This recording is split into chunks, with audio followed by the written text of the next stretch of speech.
Hi everyone. ಇವತ್ತು ನಾವು ಮಾತಾಡ್ತಿರೋ ವಿಷಯ ಬಂದು ಅರ್ತ್ ವರ್ಕ್ ಯಾವ ಥರ ಮಾಡಬೇಕು ಅಂತ ಕೇಳಿದ್ದಾರೆ. ಜೆ ಸಿ ಬಿಲ್ ಮಾಡಬೇಕಾ, ಮ್ಯಾನ್ಯುವಲಲ್ಲಿ ಮಾಡಬೇಕಾ, ಲೇಬರಿಂದ ಮಾಡಿಸ್ಬೇಕು ಅಂತ.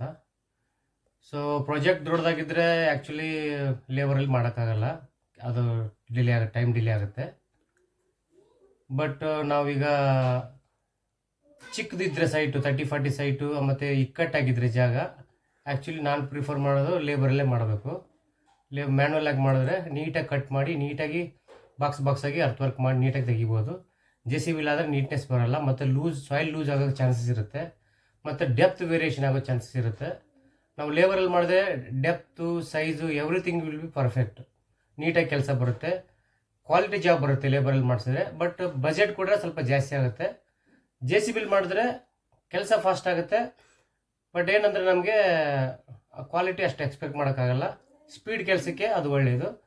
ಏರಿಯಾ ಫ್ರೀ ಆಗಿದ್ದರೆ ನಾವು ಜೆ ಸಿ ಬಿಗೆ ಹೋಗ್ಬೋದು. ನಾವೇನು ಮಾಡಬೇಕಂದ್ರೆ ಫುಲ್ ಫುಟಿಂಗ್ ಸೈಜ್ ತೆಗಿಯೋಕೆ ಹೋಗ್ಬಾರ್ದು, ಸ್ವಲ್ಪ ಒಂದು 6 ಇಂಚಸ್ ಕಮ್ಮಿನೇ ತೆಗಿಬೇಕು ಜೆ ಸಿ ಬಿಲಿ. ಆಮೇಲೆ ಆಲ್ ರೌಂಡ್ ಟ್ರಿಮ್ಮಿಂಗ್ ಮಾಡಿಕೊಂಡು ಬಾಟಮ್ದು ಲೂಸ್ ಸಾಯಿಲ್ ಏನಿದ್ರೆ ತೆಗೆದು ಕ್ಲಿಯರ್ ಮಾಡಬೇಕು. ಯಾವತ್ತು ಬಾಟಮಲ್ಲಿರೋ ಲೂಸ್ ಸಾಯಿಲ್ ಮೇಲೆ ಫುಟಿಂಗ್ ಹಾಕಕ್ಕೆ ಹೋಗ್ಬಾರ್ದು. ವಾಟ್ ಎವರ್ ಲೂಸ್ ಇದೆ, ಬಾಟಮಲ್ಲಿ ಲೂಸ್ ಇದೆ, ಅದು ತೆಗೆದುಬಿಟ್ಟು ಕ್ಲಿಯರಾಗಿ ಫುಟಿಂಗ್ ಹಾಕಬೇಕು. ಸೊ ಚಿಕ್ಕ ಸೈಟ್ ಇದ್ದರೆ ಮ್ಯಾನ್ಯುವಲ್ ಆಗಿ ಅರ್ತ್ ವರ್ಕ್ ಮಾಡಿದ್ರೆ ಒಳ್ಳೆಯದು. Thank you.